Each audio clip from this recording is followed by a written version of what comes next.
नाशिक महानगरपालिकेच्या निवडणुकीत प्रभाग क्रमांक 10 मधून शिवसेना पक्षाने रवींद्र देवरे यांची उमेदवारी नाकारल्याने असंख्य लाडक्या बहिणींसह देवरे कुटुंबाला मोठा धक्का बसला होता।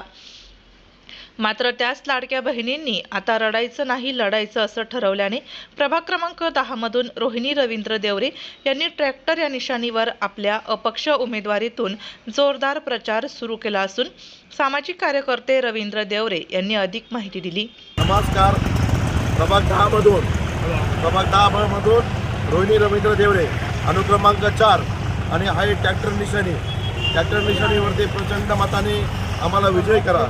येणाऱ्या काळामध्ये आणि मागच्या काळामध्ये आम्ही बेरोजगारांना रोजगार तसंच अनेक योजना प्रभागात राबवल्या।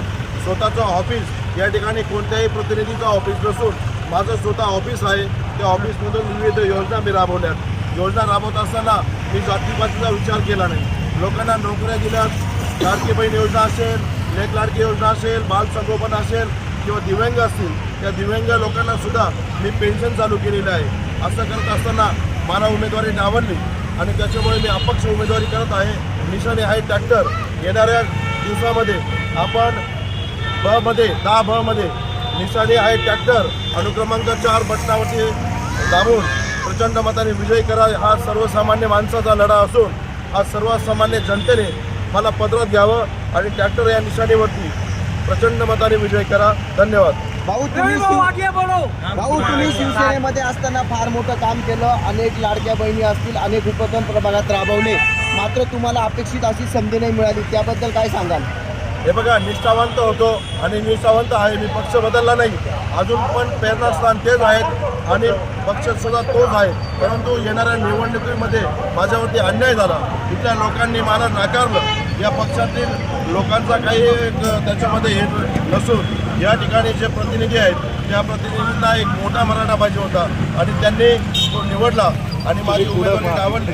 परंतु मी न थांबता मी जर काम केले असतील तर कामाची पावती मला नक्कीच मिळेल आणि येणाऱ्या नगरपालिकेच्या निवडणुकीमध्ये मला प्रचंड विजय मिळेल असं मला वाटतं। जनता माझ्या पाठीशी आहे। तुम्हाला तिकीट नाकारलं त्यावेळेस अनेक लाडक्या बहिणींनी तुम्ही ज्यांना लाभ मिळवून दिले त्या अनेक लाडक्या बहिणी प्रचंड नाराज झाल्या होत्या। अक्षरशः भावनिक वातावरण होतं, सर्वांच्या डोळ्यात अश्रू होते आणि अचानक आज इतक्या उत्साहाने तुम्ही प्रचाराला तयारी केली, काय यामागचं कारण?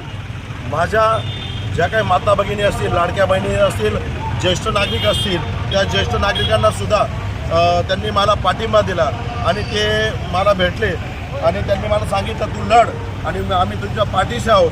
मला तेव्हा उत्साह आला। ज्या रडणाऱ्या बहिणी होत्या त्याच माझ्या पाठीशी उभ्या राहिल्यात।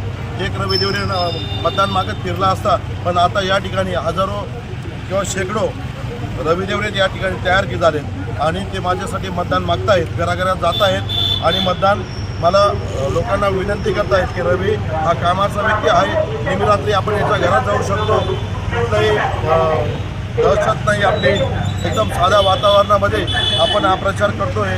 सामान्य माझ्या कुटुंबातली माझी मुलगी, माझा मुलगा आणि माझ्या परिवारातले लोक माझ्याबरोबर आहेत आणि त्यांना घेऊन मी प्रचार करतोय। हे सर्व असताना मात्र तुमच्याच पक्षाचे उमेदवार याच प्रभागामध्ये उभे आहे।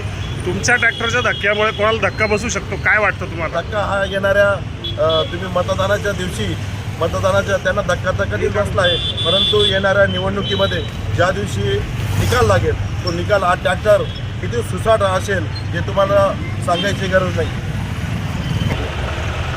अपक्ष उमेदवार रोहिणी रवींद्र देवरे यांचा हा ट्रॅक्टर निवडणुकीच्या रिंगणात कुणाच्या कामी येतो की कुणाला धडक देतो यापेक्षा लाडक्या बहिणींनी मात्र रोहिणी देवरे यांना भक्कम पाठिंबा दिला असल्याचे चित्र दिसत आहे।